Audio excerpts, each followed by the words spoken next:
Bonjour, je m'appelle Omar Khaled.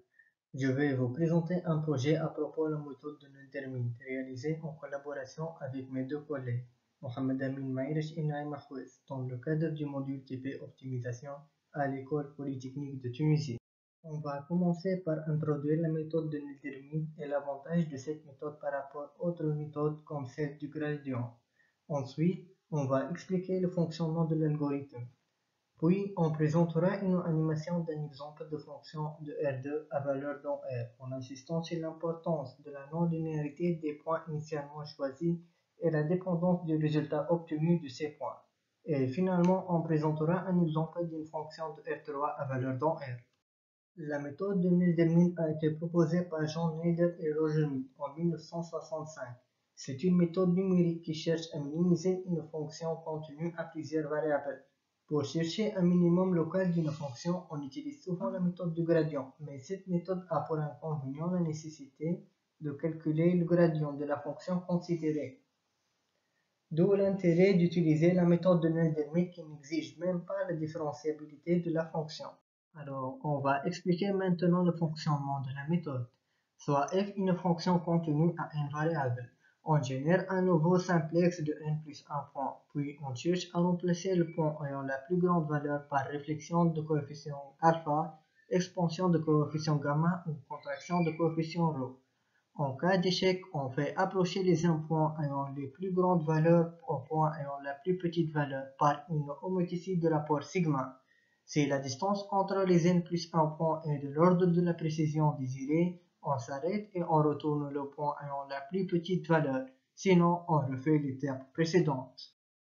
On explique maintenant le processus de la modification du simplex. Prenons l'exemple de deux dimensions avec alpha égale à 1, gamma égale à 2, ρ égale 1 demi et sigma égale 1 demi. On commence par créer les sommets du simplex par ordre croissant des valeurs par la fonction considérée. Puis on calcule x0, le centre de gravité des endpoints ayant les plus petites valeurs. Si la valeur en xr est entre celle en x1 et en xn, on remplace xn plus 1 par xr. Sinon, si elle est inférieure à celle en x1, l'algorithme tente ses chances de s'approcher du minimum en calculant xe et choisir le point ayant la plus petite valeur entre xr et xe pour prendre à la place de xn plus 1. Sinon, si la valeur en xr est supérieure à celle en xn, on calcule xc. Si la valeur en xc est inférieure à celle en xn plus 1, on remplace cette dernière par xc. Sinon, on fait approcher tous les points à celle ayant la plus petite valeur en utilisant une homoticide entre x1 et de rapport 1 demi. Dans cette animation, on a en rouge le point à remplacer, en jaune le point x0, le centre de gravité des autres points, et les points xl, xc et xe candidats à remplacer le point rouge. Et on trouve en étoile vert le nouveau point choisi.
On peut ici visualiser le comportement de cette méthode sur la surface qui représente les valeurs prises par f.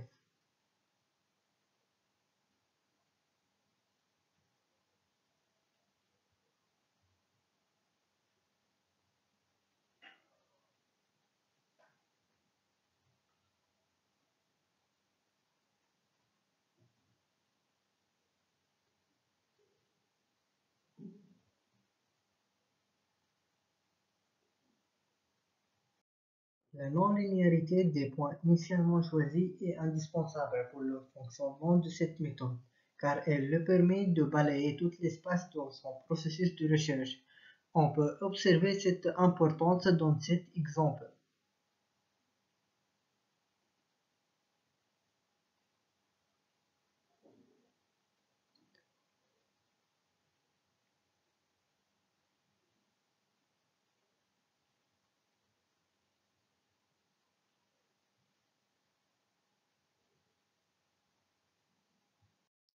L'un des inconvénients de cette méthode est la dépendance du résultat des points initialement choisis. On peut visualiser cette dépendance par la fonction des Himmelblau dans l'animation suivante.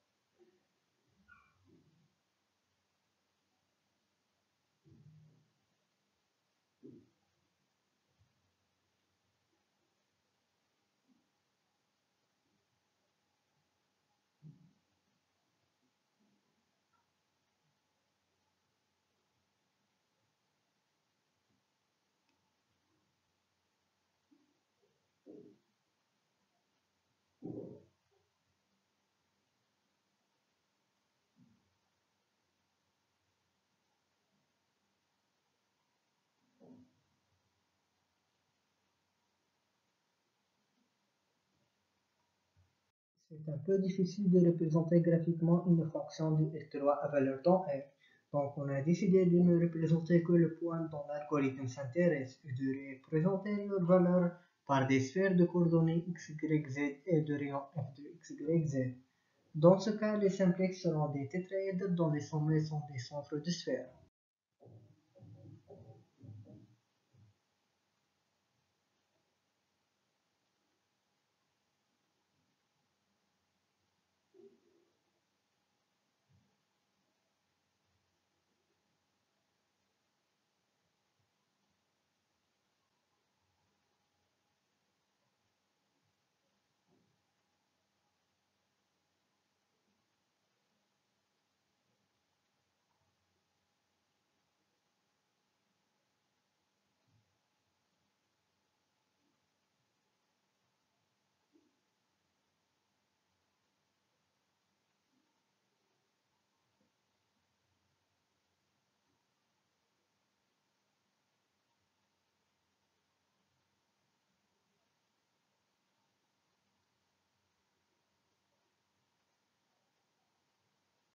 Malgré quelques inconvénients comme le risque de ne pas converger sur le minimum et au voisinage de la frontière du domaine de définition, ou la dépendance du résultat et de la rapidité de l'obtenir des valeurs initialement arbitrairement choisies, cette méthode est l'une des méthodes les plus utilisées grâce à sa rapidité, sa facilité d'implantation et sa non-exigence des conditions autres que la continuité, de l'acquisition de la confiance de plusieurs logiciels pour définir leurs méthodes d'optimisation telles que MATLAB.